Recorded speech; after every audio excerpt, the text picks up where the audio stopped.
Good evening, everyone. Thank you for coming out tonight. For those of you that don't know me, I'm Tim Helbling. I'm the mayor of Mandan.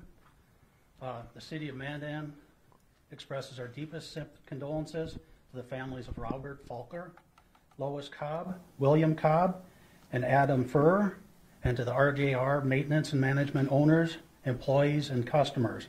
Our thoughts and our prayers are with each and every one of you during this difficult time. We'd like to thank the emergency responders, including the Mandan Fire Department and the Mandan Police Department. I'd especially like to thank Deputy Chief Flayton, Chief Ziegler.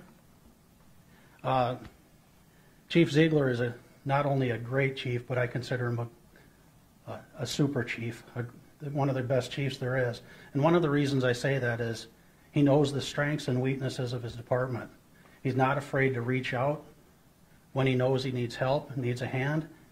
And the interesting part about this case is, for the most part, the city of Mandan or the police department didn't have to reach out to any of these other agencies looking for help. It was volunteered. And that's an amazing part of what we have right here in North Dakota and our community of Mandan and Bismarck.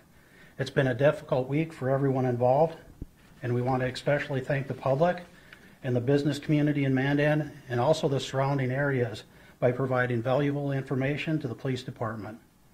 We'd also like to thank everyone for their support and their trust of our local law enforcement as they work tirelessly on this case.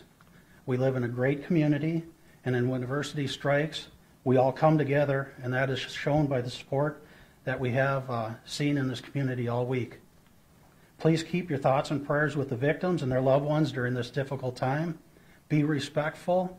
When you're on social media, remember there's always a human factor, whether you like to think about it or not. Our police, our fire department, our first responders, they all have feelings. Their families, the victims. Please be respectful. We'd like to thank everyone for everything that you've done. We'd like to thank the media. You've played an important role in hopefully solving this case. And with that, I'd like to introduce Chief Ziegler.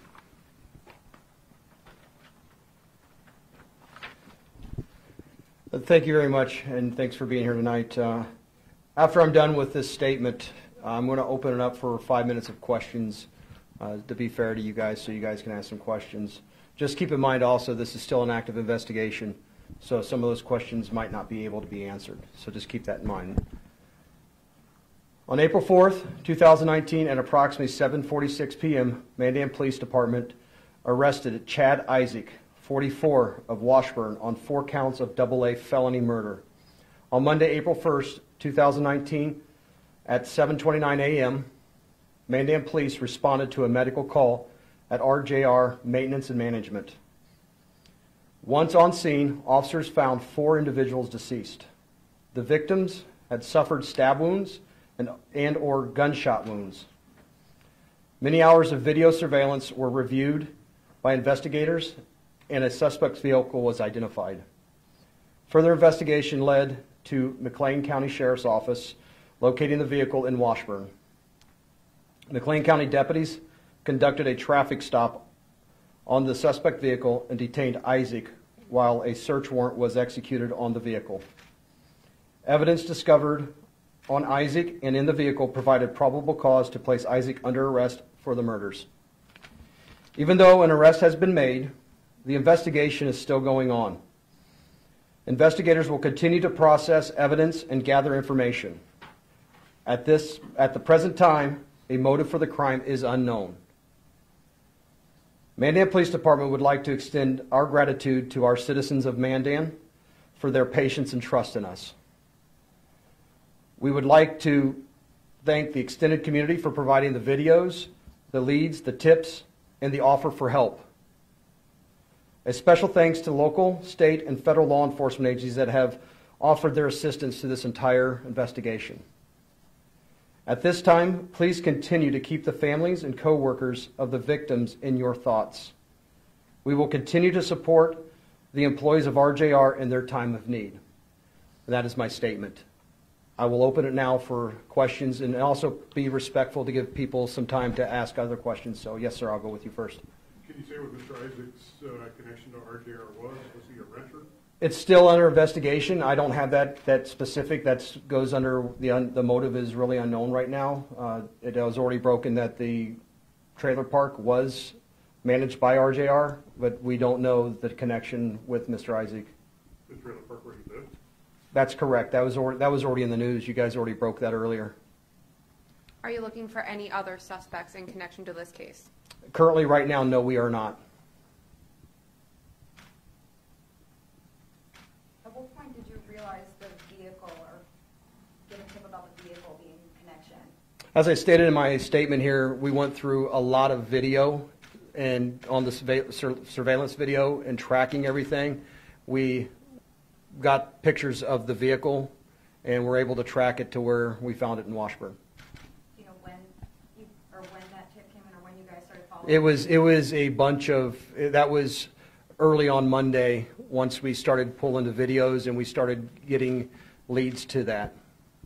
Time and date of death, Chief Supervisor? That's going to be in the ME report, and we have not received the ME report, and that's also protected for 8 days after the autopsy, so that will be released when we can release it. Okay.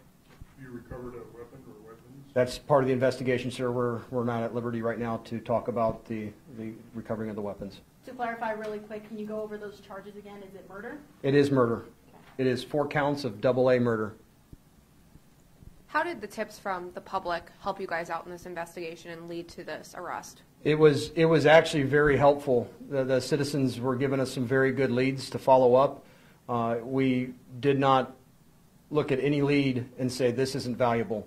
And we appreciate everything that everybody put in and gave to us. The citizens have been just unbelievable, and they've been very supportive, and we thank them for that. Go ahead, sir. Do you believe Mr. Isaac targeted all 4 victims, or did he maybe target one and the other 3 just happened to be in the wrong place at the wrong time? That's part of the investigation. We're still going on looking at different things. You mentioned that motive is unknown right now. Do we know if this is a crime of passion? That, again, it's still, when I say motive unknown, the motive is unknown. We're still looking in that and investigating that at this time. There was heavy police presence in Washburn last night. Did that have anything to do with this? That was a complete separate incident with that semi-truck. That was not our investigation. Can you talk about, BCI was on location yesterday, at least in one different area other than the RJR building. Can you talk about some of the other locations or looking through other locations here in Mandan? We were following up leads, and when we had good leads and we had stuff that we wanted to look into, and whenever you get those and you're following those leads up, you want to make sure we are doing our due diligence to make sure that all evidence that was out there was collected, and they were out there collecting evidence. Do we know anything else about the suspect at this point? Currently, at this time, I'm not going to release any more information than the suspect's name and that he's been arrested and what his charges are. Are we expecting him to be in front of a court, in front of a judge soon, tomorrow maybe, or That's next the week? protocol. I'm not sure what the judge's schedules are going to be and how that's going to go. That's going to be something they're going to have to figure out through the court process. Was he arrested without incident, and did he give any statements to police? He was arrested without incident, and as far as the statements, that's part of the investigation right now, so we're not going to make comments on that. Where is he being held currently? He's currently being held at McLean County Jail. Will his initial court appearance be here in Mandan? That I don't know. I'm not aware of where the court appearance is going to be. That's going to be set up through the court process. You talk about this still being an active investigation, obviously. What are the next steps for you guys in this investigation? Putting everything together, and so we can get prosecution on this and bring Mr. Isaac to justice. I'm going to let you guys have one more question, and this is going to be done. Go ahead, Renee. Are you closing the 24-hour tip line at this point? We have had that discussion. I will go back and take advisement from my staff on that, and if we don't close it down tonight, it will probably be shortly closed down. So I want to take advisement and see, because some community members might still have information out there that helps us with our prosecution of this case. So just because we've got them doesn't mean this case. This is far from over. It comes to the long process of prosecution. You want one more question, Danny? I'll give you one more. Thank you. You're very Okay, welcome. So let's talk just about how quick of I mean, the quick response by law enforcement, it's been a little bit over 72 hours, and you guys already have a suspect in custody and charged with 4 counts of murder. I mean, what does it say about our law enforcement and just kind of the response time and how quickly detectives did work in order to have somebody in custody? Thanks, Danny. This was a complete team effort. We couldn't have done this without the support from all those agencies that came in. It was really humbling to see people reach out. The phone calls I got from chiefs and sheriffs and federal people and everybody just wanting to help us to assist to get this guy. And so, as a team, when they came in here, they didn't try to take over. They asked us how could they help. And they did what we asked them to do. Our detectives led this entire investigation, and I'm very proud of each and every one of them. They did awesome. I can't. I'm blessed to have the team around me that I do, and I always say that it's not me, it's my people. We are good because they do the job that they were sworn to do, and I appreciate everything, every last bit of effort that everybody put in this case. I also appreciate you guys.